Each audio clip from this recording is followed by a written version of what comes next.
안녕하세요. 체육생 유영섭입니다. 미래의 진로와 직업에 고민이 많은 여러분을 위해서 선생님의 지인, 친구를 모셔서 다양한 이야기를 나눠보는 시간, 투머치 토크 시간을 가져보도록 하겠습니다. 자, 오늘은 김석근 선생님을 모셨습니다. 안녕하세요. 안녕하세요. 자, 자기소개를 좀 간단하게 부탁드리겠습니다. 네. 안녕하세요. 저는 에어서울이라는 항공사에서 부의장으로 일하고 있는 38살 김석훈이라고 합니다. 반갑습니다.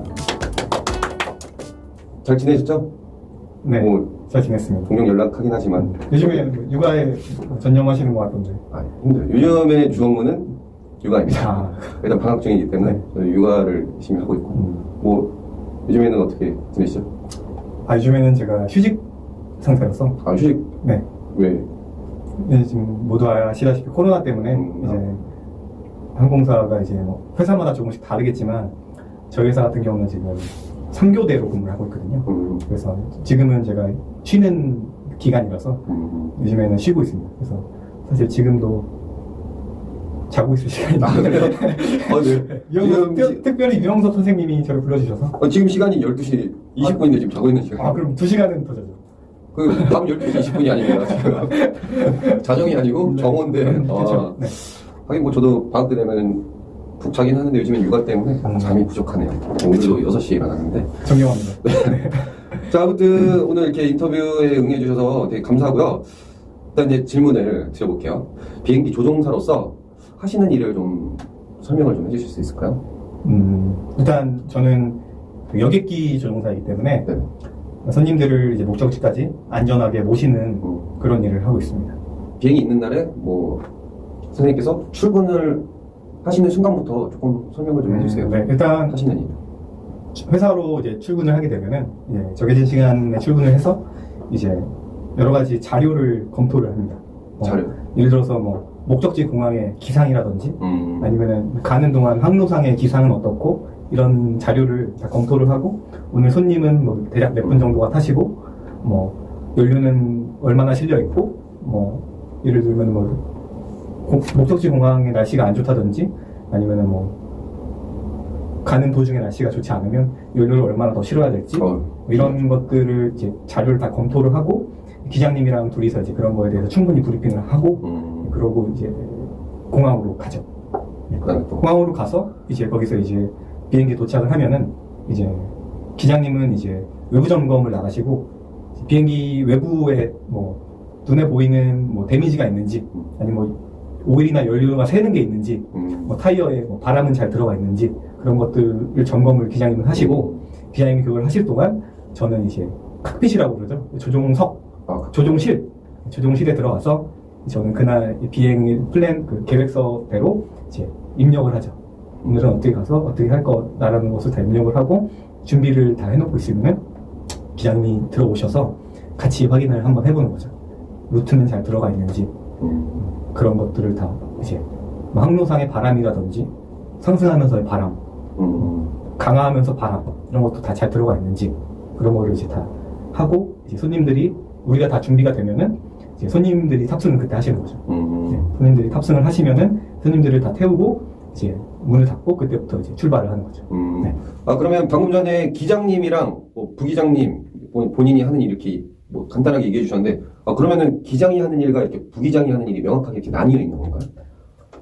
일단 기장님이 하시는 일과 부기장이 하는 일이 겹치는 것도 상당히 많은데 분리되어 있는 것도 있습니다. 예를 들면은 뭐 최종 결정을 내린다든지 그럴 때는 항상 기장님의 결정이 필요하고 항상 최종 승객 안전과 안전 운항에 대한 책임은 기장님께 있기 때문에 기장님이 하시는 일과 부기장이 하는 일은 같기도 하지만 조금 다른 점도 있는 것 같습니다.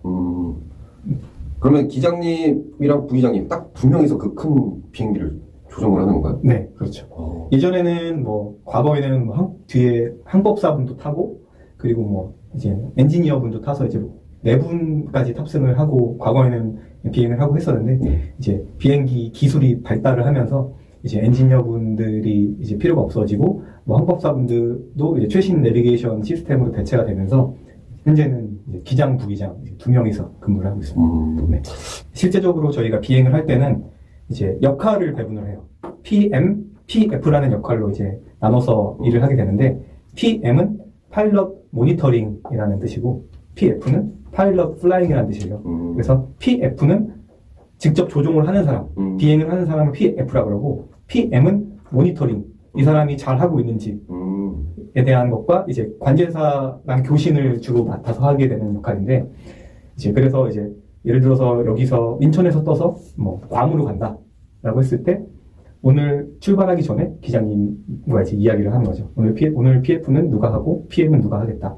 아, 그거는 딱 정해져 있는 게 아니에요? 네, 그거는 딱 정해져 있는 건 아니고, 뭐 기상 제한치라든지 이런 게 허락되면은 뭐 부기장이 두 번 다 PF를 할 수 있는, 왔다 갔다 할 때 두 번 다 할 수도 있는 거고, 아니면 기상이 좀 안 좋다든지, 목적지 공항 기상이 안 좋다든지, 아니면은 뭐 부기장이 처음 가본 공항이라든지, 이런 경우에는 기장님이 두 번 다 할 수도 있는 거고, 그건 이제 기장님의 그 의견에 따라서 달라지기도 하고, 보통은 이제 근데, 보통은 뭐 갈 때 한번 PF를 하면은, 올 때는 한번 PM을 하고, 보통은 그런 식으로 이제 일을 하게 됩니다. 지금 들어보면 근데 막상 뭐 기장님이랑 부기장님이 하시는 일에 그렇게 차이가 없네요. 그래서 제가 아까 말씀드린 게 겹치는 부분이 상당히 많다고 말씀드렸잖아요. 겹치는 부분이 상당히 많다고 말씀드린 게 이제 그런 부분에서 말씀을 드린 거지만, 아무래도 기장님이 경험도 많으시고 이제 훨씬 더 이제 아는 것도 많으시고 하기 때문에 최종 결정이라든지 그런 거에 대해서는 이제 기장님이 결정을 하시는 거죠. 네, 각자 약간 그 뭐라 그러지, 프로 의식, 그쵸. 뭐 전문성이 있어야 되는 것 같네요. 그렇죠. 그러니까 뭐 네. 사실 부라는 말이 있으니까 기장은 뭔가 대빵이고 내가 명령을 하다라는 거, 부기장은 뭔가 받는 입장일 것 같은데, 지금 들어보니까 그냥 업무가 딱 정확하게 있고, 그러니까 뭐 다 해야 되네요. 그냥 뭐 다 할 줄 알아야지. 그렇죠. 다 할 줄 알아야지 이제 그 항공사에서 일을 할 수가 있는 거죠. 네. 잘 들었습니다. 네. 자, 그러면 다음 질문으로, 비행기 조종사라는 직업이 가지는 매력이 또 있으실 거 아니에요? 그 그쵸. 매력, 네. 장점을 좀 설명을 해주십시오. 일단 가장 큰 장점은, 제가 생각하는 가장 큰 장점은 안정적인 직업이지 않나라고 저는 생각을 하거든요. 예. 내가 이 비행을 하는 기술을 잘 가지고 있고, 그거를 잘 갈고 닦아서 이제 점점 더 향상을 시키고, 내 신체적인 조건을 잘 유지만 한다면은 정년까지 이제 일을 안정적으로 할 수 있다는 것이 가장 큰 장점이라고 생각합니다. 일단은 파일럿이라는 직업은 어릴 때 누구나 한 번씩은 이제 꿈꾸는 직업이지 않습니까? 저 어렸을 때는 우주비행사. 우주비행사. 더 높게 올라가고 싶었는데. 지금도 훌륭한 선생님들. 지금 만족스럽습니다. 네. 그래서 그런 누구나 꿈꾸지만 아무나 할 수 없는 직업이라는 게 있죠. 그렇죠. 제가 앞서서 언급드렸듯이 일단 신체적인 조건이 조종사를 할 수 있는 것과 맞아 떨어져야 할 수 있는 직업이기 때문에, 그리고 또 뭐 비행을 할 수 있는 이런 감각도 조금 있어야 되고, 공부도 열심히 해야 되고, 그런 직업이기 때문에 누구나 이제 꿈꾸는 직업이기 때문에 좀 매력적인 일이지 않을까라고 생각합니다. 또 뭐 그 외에는 그냥 많은 분들이 아시다시피 해외 여행도 이제 다른 분들보다는 많이 갈 수 있고, 해외 여행이라기보다는 이제 비행으로 이제 그렇죠. 해외를 나가는 거죠. 나가서 많은 것도 볼 수 있는 이런 기회도 주어지고, 맛있는 음식도 먹을 수도 있고. 그렇죠. 네. 퇴근하고 이제 뭐 베트남 쌀국수를 먹으면서 뭐 맥주 한잔 한다든지, 그런 뭐 홍콩에서 딤섬을 먹는다든지, 그런 기회가 주어진다는 것도 또 매력적인 부분이지 않을까. 그러니까 일로 이제 가고 거기 이제 체류를 좀 하셔야 되잖아요. 그러니까 다시 돌아오려면. 그러니까 그때는 조금 자유롭게 시간을 쓰실 수가 있는 거예요. 그럼요. 그때는 뭐 뭐든지 할 수 있죠. 예를 들면은 내가 술을 먹고 싶어도 비행 몇 시간 전에는 술을 먹으면 안 되는 규정이 있거든요. 그런 것만 제한이 되지 않는 선에서는 개인적으로 뭐든지 할 수 있죠. 네. 지금 막 생각나는 게, 이렇게 뭐, 오피스 뷰라고 하죠. 어떤 회사의 사업 되게 꼭대기층 올라가면 딱 멋있는 뷰의 그 사무실에서 막 근무하고 막 이런 것도 있는데, 그쵸. 되게 특별한 또 뷰가 있을 것 같아요. 그쵸. 일단, 제가 항상 하는 말이, 세상에서 가장 아름다운 뷰를 가진 오피스다. 그렇죠. 라고 이제 얘기를 하는데, 일을 할 때도 굉장히 멋있는 뷰를 많이 보지만, 이제 중간중간에 이제 기내식이라고 그러죠. 식사를 하잖아요. 식사를 할 때 이제 그 어떤 고급 레스토랑보다 아름다운 뷰를 가진 곳에서 밥을 먹을 그 뷰를 보면서 식사를 하고 그럴 수 있다는 것도 장점 중에 하나인 것 같습니다. 일단은 네. 저는 이제 승객으로만 타봤으니까 네. 이게 승객 그 볼 수 있는 창은 되게 작잖아요. 네. 근데 이제 그 조종석에서는 아무래도 이게 전방이 네. 딱 보이죠? 180도 정도 이렇게 보이는. 네네네. 그럼 진짜 좋을 것 같아요. 진짜 밥을 먹어도 좋고. 그쵸. 이게 좋은 점도 굉장히 많지만 또 그게 또 이제 단점이 되는 경우도 있어요. 아, 그래? 왜냐면은 높이 올라가면은 그만큼 이제 구름을 뚫고 올라가는 거기 때문에 태양 직사광선이라든지 그런 거에 대해서 노출이 많이 돼요. 아, 그렇죠. 그렇기 때문에 항상 이제 선글라스를 조종사들이 쓰고 있잖아요. 팔도 시작한 것 같아요. 그렇죠? 그리고 이제 항상 선크림도 되게 두껍게 바르고. 그렇죠. 네. 김이 나이가 먹으니까 김이나 주근깨가 많이 생기더라고요. 아니, 햇빛에 노출을 많이 되니까. 피부가 좋으신데. 네. 그래서 미간을 많이 받아갖고. 네. 근데 저도 많이 받지만 선생님도 많이 받은 것 같아요. 항상 땡볕에서 이제 항상 아이들을 이제 열심히 가르치시더라고요. 네. 그래서, 네. 진짜 그거는 매력적인데, 지금 또 한 가지 궁금한 게 생겼어요. 네. 식사를 하신다고 했잖아요. 네. 조종해야 되잖아요. 그쵸. 밥을 어떻게 먹어?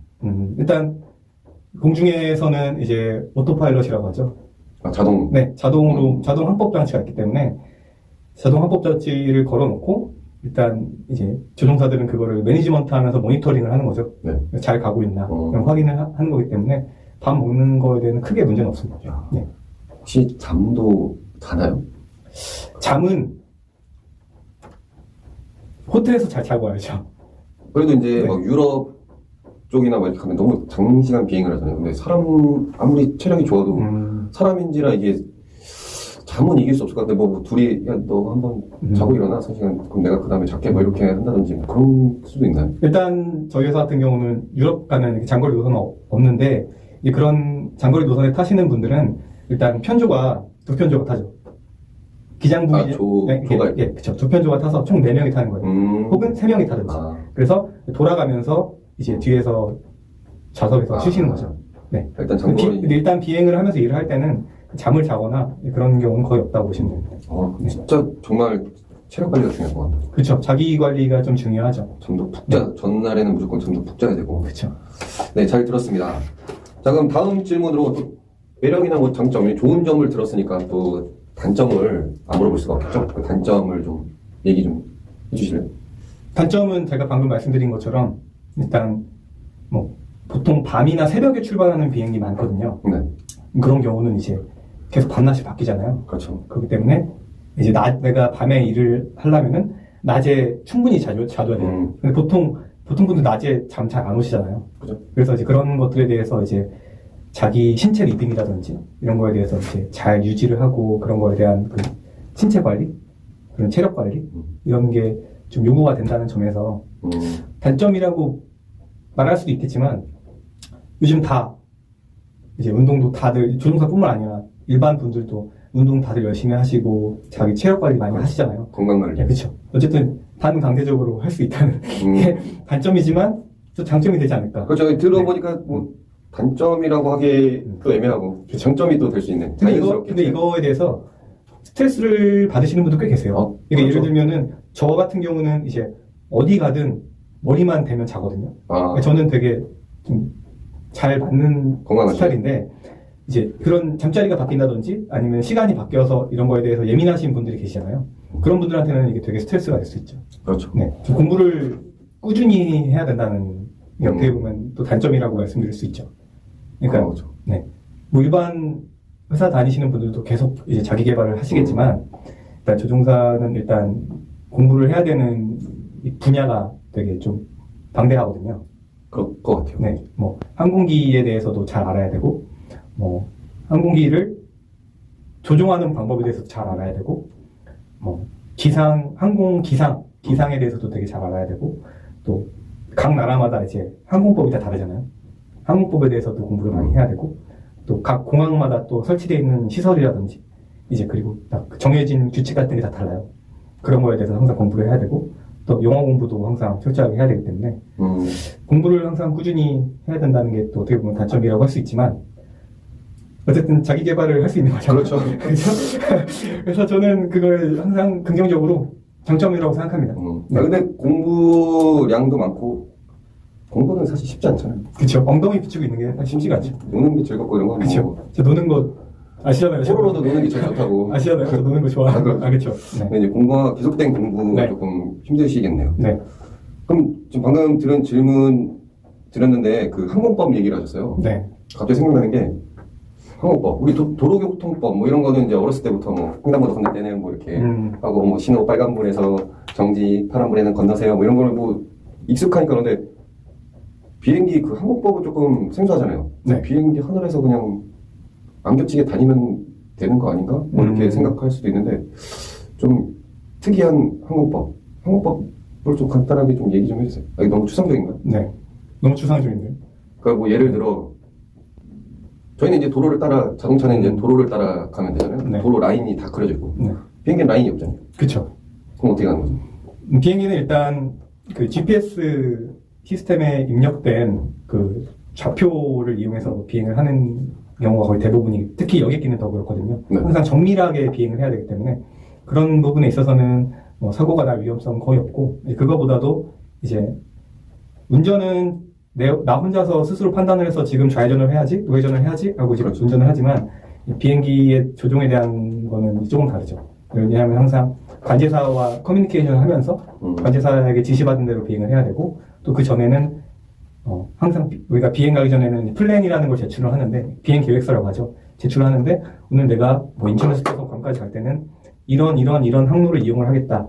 이렇게 항로를 이용해서 거기까지 목적지까지 가겠다라는 걸 제출을 해서 그거에 대한 허가를 받고 비행을 하는 거기 때문에 그게 가장 최우선이 되고, 내가 기존에 제출했던 항로를 통해서 비행을 하는 게 가장 최우선이 되고, 두 번째는 이제 그 과정에서 약간 내가 좌우측으로 이제 벗어나야 되는 경우가 생기잖아요. 예를 들면 날씨가 안 좋다든지 기타 상황에 대해서 관제사와 커뮤니케이션을 통해서 관제사에게 허락을 득하고 가야 되기 때문에 그런 부분이 자동차 운전하는 거랑 좀 다르다고 생각합니다. 네. 그냥 막 다니는 줄 알았는데 그런 게 아니네요. 그럼요. 네. 네, 잘 들었습니다. 다음 질문 드려보겠습니다. 저 비행기 조종사가 되기 위해서는 어떻게 해야 되는 거예요? 일단 크게 세 가지 방법이 있죠. 첫 번째는 공군사관학교에 가는 방법.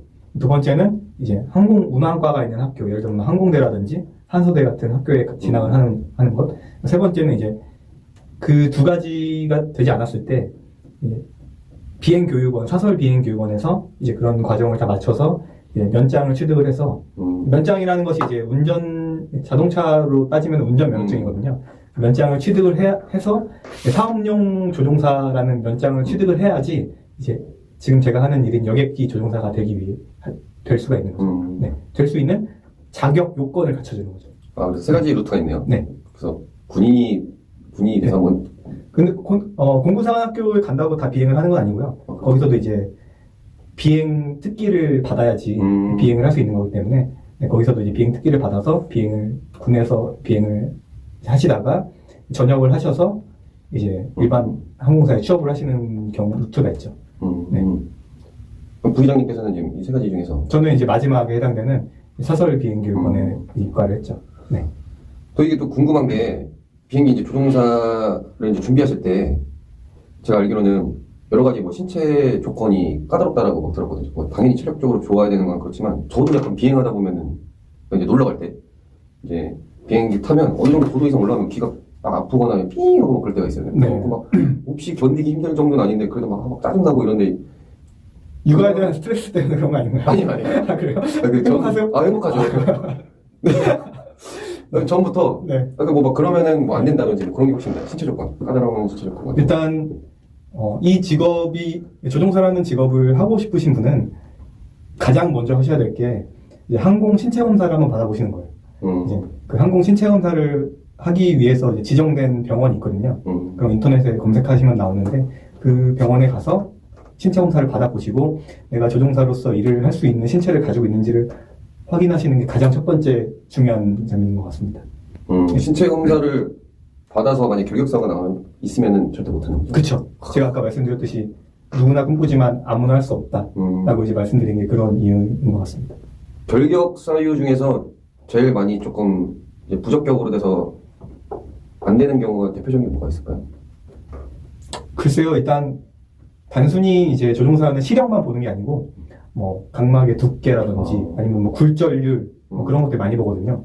그래서 가장 많이 결격되는 사유는 잘 모르겠네요. 시력은 교정 시력이 교정. 1.0 이상만 나오면 됩니다. 그러니까 전투기 조종사나 이제 뭐 예를 들어서 뭐 우주비행사나 이런 분들은 또 다르겠지만 일반 여객기를 조종하기 위해서는 교정 시력만 1.0 이상만 나오면 됩니다. 이거 지금 듣고 있던 친구 중에서도 지금 조금 가슴을 쓸어내는 친구들이 있었을 것 같아요. 그쵸. 눈이 나쁘면은 그쵸. 안 되는 거 아닐까라는 생각했다가 교정 시력이라고 하면 교정 시력이 1.0 이상이면 다음 질문에 이어서 하면은 네.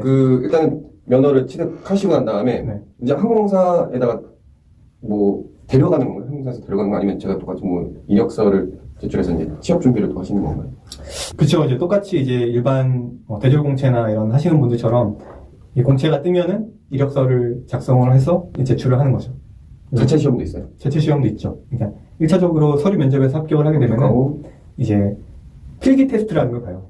이제 회사마다 이건 조금씩 다른데 저희 회사 제가 경험했던 거 위주로 말씀드리면은 이제 1차 필기 테스트를 보고 필기 테스트는 이제 여태까지 제가 비행을 하고 이제 공부를 했던 거에 대한 이런 지식에 대한 테스트겠죠. 그런 거를 보고 거기서 이제 합격을 해야 하면은 이제 1차 면접을 봅니다. 1차 면접에서는 뭐 개인적인 것도 물어보시고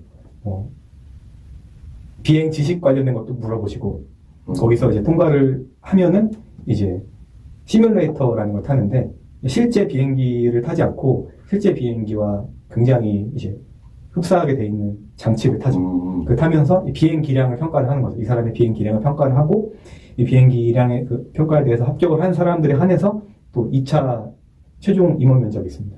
그럼 일단 서류 전형하고 그다음에 필기 네. 보고 네. 면접 보고 네, 1차 면접 때 이제 그 적성 테스트도 있습니다. 네. 어떻게 라이센스만 취득하면 다 끝날 줄 알았는데 그게 아니라 또 그 다음 단계 굉장히 복잡하네요. 계속 공부를 하고 그쵸. 준비하셨어야 될 것 같아요. 그렇죠. 그래서 그렇게 2차 면접에서 최종 합격을 해도 이제 바로 이제 부기장으로 근무를 하는 게 아니고 회사 입사를 해도 1년간은 또 훈련을 받아요. 이것도 이 기간도 회사마다 조금씩 다르긴 한데 저희 회사 같은 경우는 저는 대략 11개월 정도 걸렸거든요. 네, 11개월 걸렸는데 그 과정에서도 탈락을 하는 사람이 있어요. 네, 저 같은 경우는 5명이 최종으로 뽑혔는데 그 중에 이제 최종 부기장이 된 사람은 3명, 나머지 2명은 이제 중간에 훈련 받다가 이제 탈락을 하신 분들이죠. 네. 되게 쉽지 않은 과정이네요. 그 부기장님께서는 그러면은 이제 라이센스를 취득하기까지 아까 말씀드린 것 중에서 이제 세 번째 인간 사설 비행교육원에서 이제 교육을 받으셨다고 하셨잖아요. 예. 그럼 이제 조금 이제 궁금한 게 비용적인 부분이 있을 것 같아요. 그렇죠. 일단 사업용 면장까지 취득을 하고 이제 그 면장을 취득하면은 이제 바로 취직을 할 수 있는 게 아니고 일정한 비행 시간을 채워야 돼요. 항공사들이 요구하는 비행 시간이 있거든요. 예를 들면 뭐 우리나라 K 항공사 같은 경우는 1000시간 비행 시간 1000시간이 있어야지 지원을 할 수가 있어요. 1000시간이요? 네. 이거는 회사마다 조금씩 다르긴 한데 이제 K 항공사 계열 항공사들은 다 1000시간을 요구를 하고 그 외의 항공사들은 300시간 내지 250시간을 요구하는 이제 항공사들도 있는데 저 같은 경우는 딱 300시간을 만들었거든요. 그래서 사업용 면장 취득하고 300시간까지 만드는데 총 토탈 비용이 한 대략 1억 정도 들었던 것 같습니다. 1억이요? 예. 가격이 만만치 않네요. 혹시 외국 가서 뭐 교육받거나 그런가요? 아니죠. 저는 국내 울진 항공대 비행교육원에서 비행을 했는데 이제 보통 미국으로도 많이 가시거든요. 근데 미국에 가도 뭐 비행기 값이랑 뭐 체류비랑 포함하면은 대략 비슷하게 되는 걸로 알고 있고 예를 들어서 좀 더 비행 시간을 많이 쌓아야 되는 제가 아까 말씀드린 K항공사 같은 경우는 보통 이제 교관으로 일을 많이 하시죠. 교관을? 네. 비행 교관으로 일을 하면서 비행 시간을 쌓으면서 돈을 버시면서 이제 회사 입사를 하는 거죠. 네. 1억이라는 금액이 근데 이거는 좀 유동적인 게 기간이 얼마나 걸리느냐에 따라서도 좀 다르고 근데 제가 말씀드린 거는 거의 미니멈인 것 같아요. 최소 금액? 네. 더 드는 경우도 많죠. 예를 들어서 내가 취직을 빨리빨리 못하고 기간이 오래 걸린다든지 그런 경우에는 계속 비행을 하면서 내 이 비행 기량을 유지를 해야 되기 때문에 그런 경우는 더 오래 걸릴 수도 있는 거죠. 같이 뭐 교관 같은 것도 좀 하셨었어요? 저는 교관을 따로 하지 않았어요. 하지 않고 네. 굉장히 가격이 세네요. 그래서 이 가격을 공짜로 하려면은 아까 첫 번째로 말씀드린 이제 군인이 돼서 이제 나라에서 이제 지원해주는 이제 돈으로 비행을 하는 경우가 가장 이제 저렴하게 비행을 할 수 있는 루트인 것 같습니다. 그렇죠. 네. 국방의 의무를 하고 뭐 한 그런 방법이. 그렇죠. 요즘에는 또 여성분들도 ROTC라든지 맞죠. 많이 가시잖아요. 맞죠. 네, 네. 잘 들었습니다. 대략적인 연봉, 뭐 보너스 이런 거 좀 곤란하지 않으시면 곤란한데요. 곤란해요? 네, 아, 얘기하면 안 되는 건가요? 네, 곤란한데요. 네. 좀 얘기해 주시면. 아니, 왜냐면은 지금 일단은 비용이, 지금 교육 비용이 1억을 들었으면 그쵸. 그 이상이 뭔가 이게 있으니까 네. 또 수지가 맞아야지 또 하는 거죠. 수지 타산이 맞아야지, 그렇죠. 그래서 되게 궁금해지는데, 음. 구체적으로는 아니더라도 좀 추상적으로. 일단 저 같은 경우는 이제 비행을 하면서 이제 1억이라는 돈이 들었잖아요. 부기장이 되고 한 1년 3개월 정도 만에 그 비용을 다 충당했던 것 같아요. 아, 1년 3개월 딱 하니까 이제 네. 일단 교육비 네. 때 들었던 것 같아요. 네, 제가 그게 제가 월급으로 받는 돈이 아니고 제가 이제 월급으로 받으면서 쓸 건 쓰면서 저축을 하면서 모아둔 돈이 그 정도 됐던 것 같아요. 아, 다 이유가 있군요. 네, 그쵸. 근데 이제 궁금한 게, 근데 뭐 본인이 얼만큼 소비를 하고 얼만큼 저축을 하냐의 문제긴 하겠지만 보통은 이제 그래도 일반 직장 다니시는 분보다는 조종사가 연봉이 높은 게 사실이긴 하죠. 네. 갑자기 막 차가 바뀌었던데, 막. 그래요? 저 2만원처럼 갑자기. 아, 그래요? 다 크다고 다 비싼 건 아니니까. 그 마크 보면 비싼 마크인데. 그쵸, 그쵸. 그래서, 다 궁금해하시면 제가 귓속말로 얘기해 드릴 수 있습니다. 비싼 거죠. 부기장 기준이에요. 기장님은 제가 잘 몰라서 제가 기장으로서 좀 받아본 적이 본인의 네, 그쵸. 기준으로. 네. 이게 이제 연이죠? 그쵸, 저 월은 아니죠. 아니죠. 그쵸. 네. 보너스 같은 것도 혹시 또 보너스는 뭐 보너스라는 개념 자체가 회사가 장사가 잘 되고 그렇죠. 수익이 많이 남아야지 주는 개념이잖아요. 그렇죠. 근데 요즘에 이제 코로나로 회사가 힘들지 않습니까? 요즘에는 다 힘드니까. 저는 보너스는 받아본 적은 없습니다. 네.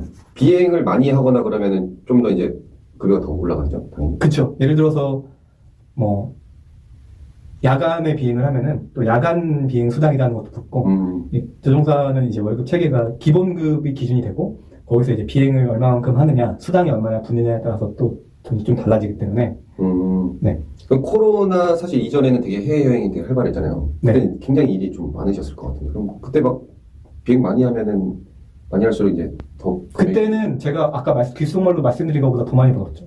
그러니까요. 네. 그때는 그랬었죠. 네. 그래서 이제 만약에 내가 나 1년에 나는 이만큼을 벌 거야. 나는 무조건. 그러면은 비행을 조금 더 많이 하게 해주십시오. 뭐 이런 것도 할 수 있나요? 그런 거는 없고요. 왜냐면 일단 회사에서 스케줄 자체는 스케줄러분들이 짜시는데 기회는 균등하게 가야 되니까 그것도 그렇지만 이제 항공법으로 정해놨어요. 1년에 몇 시간 이상 비행을 못하게 만들어놨어요. 왜냐면 이게 건강과 관련된 문제고 이제 조종사들이 컨디션이 좋지 않으면 안전운항에도 이제 많은 영향을 끼치기 때문에 너무 많은 이제 그 워크로드가 걸리지 않게 법적인 체계가 있는 거죠. 그 안에서 비행을 할 수 있게 만드는 거죠. 네. 돈 얘기 나오니까 진짜 궁금한 게 되게 많은데 이건 약간 번외편에서 제가 네. 질문을 여자 조종사는 몇 명 정도 되는지 그것도 궁금하네요. 지금 저희 회사는 인원 자체가 많지 않기 때문에 대략 한두 명 정도의 여성 조종사분들이 계시고 이제 다른 회사나 큰 회사 이런 분들을 포함하면은 그래도 꽤 되시는 걸로 저는 알고 있습니다. 비율이 뭐? 비율이 9대1 정도? 9대1. 예. 9명, 그러니까 10명 중에 9명은 남자고 그쵸. 1명 정도 네. 되는 비율이군요. 네. 아무래도 이제 과거에는 이제 조종사라는 직업에 대해서 이제 좀 여성분들이 이제 홍보라고 하나요?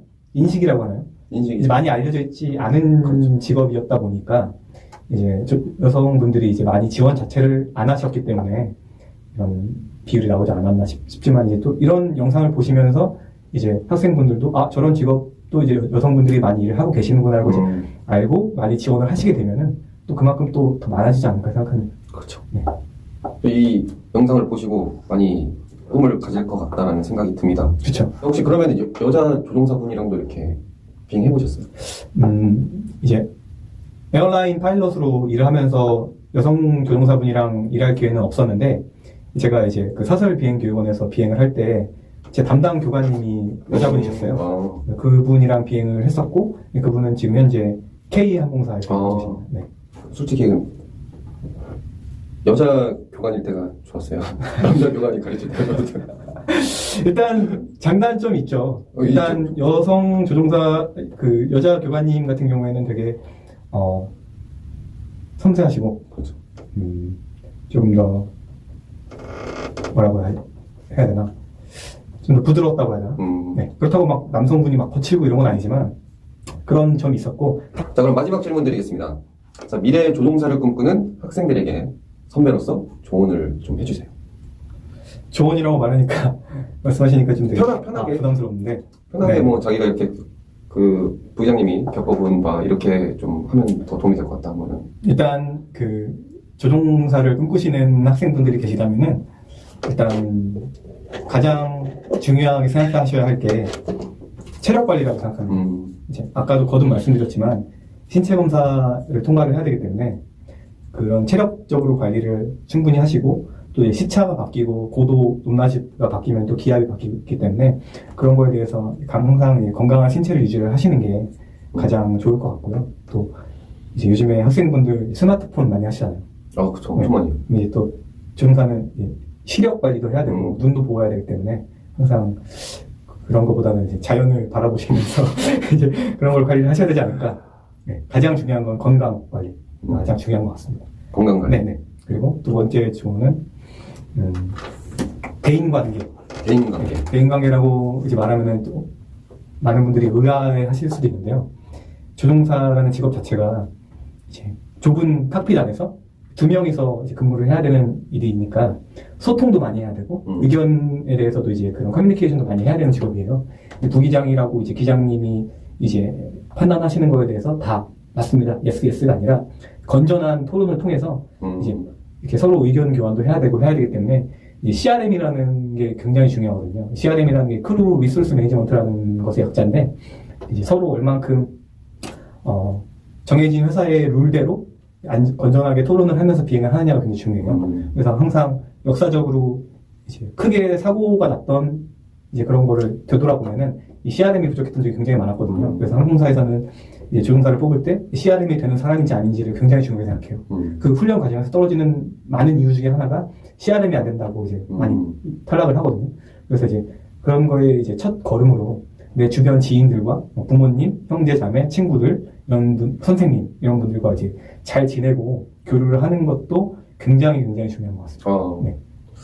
또 뭐 마지막 세 번째는 영어 공부 정도죠. 영어 공부. 아무래도 이제 영어로 계속 일을 해야 되는 직업이니까 어느 정도의 영어 공부를 좀 많이 해 놓으셔야지 나중에 조종사가 되는 과정에 있어서 조금 더 어렵지 않고 수월하게 목표를 달성하실 수 있지 않을까. 비행기 이런 그 전문 용어들이 또 대부분 다 영어로 돼 있죠? 그렇죠. 전문 용어는 다 영어고 그런 것뿐만 아니라 조종사들이 보는 교재는 다 영어예요. 한글로 된 게 하나도 없습니다. 네. 그렇기 때문에 영어 공부를 열심히 하셔야죠. 네. 자, 이렇게 세 가지 뭐 체력 관리, 그다음에 대인 관계, 그다음에 영어 공부 이렇게 중요한 세 가지를 말씀해 주셨습니다. 마지막으로 이건 질문이 아니라 그냥 부탁인데요. 기내 방송 해보셨어요? 기내 방송 하지 않겠습니다. 기내 방송 해봤죠. 학생들에게 기내 방송 한번 이렇게 민망하시면은 좀 이렇게 고개 숙이고 되고. 학생들한테 기내 방송 할 게 있나요? 뭐 아니 그냥 보여주세요. 뭐 학생들이 수학여행으로 그래 제주도 간다라고 생각하시고 네. 그 비행기는 저기 우리 학생들만 탔어. 네. 그래서 그 학생들에게 뭐 기내 방송 이렇게 뭐 좋은 추억 만드세요 하면서 이렇게 그냥 기내 방송 그냥 네. 상명 4대 부중이라고 하면 돼요. 상명 4대 부중. 네, 상명 네. 4대 부중. 자. 상명 4대 부중. 상명 4대 부중. 네. 상명 4대 부중 학생 여러분 안녕하십니까? 저는 여러분을 안전하게 모실 에어서울 부기장입니다. 저희 비행기는 서울 김포공항을 출발해 제주국제공항까지 도착할 예정이며 비행시간은 약 대략 1시간 정도 소요됩니다. 운항 중에는 여러분의 안전을 위해 반드시 자석 벨트를 착용하여 주시고 유영석 선생님의 지시를 잘 따라 주시기 바랍니다. 감사합니다. 자, 오늘 이렇게 인터뷰와 이건 못 쓰겠다 내가. 이거 딱 좋은데요. 이건 내가 볼 때 날려야 될 것 같은데. 자, 오늘 이 인터뷰와 이렇게 또 무리한 요구에도 불구하고 이렇게 부탁을 잘 들어주셔서 대단히 감사합니다. 다음 번외편에서 조금 선생님이 개인적으로 궁금한 질문을 드리면서 답을 좀 얻어보는 시간 가질게요. 오늘은 이것을 마치도록 하겠습니다. 그러면 다음 시간에 만나요. 안녕.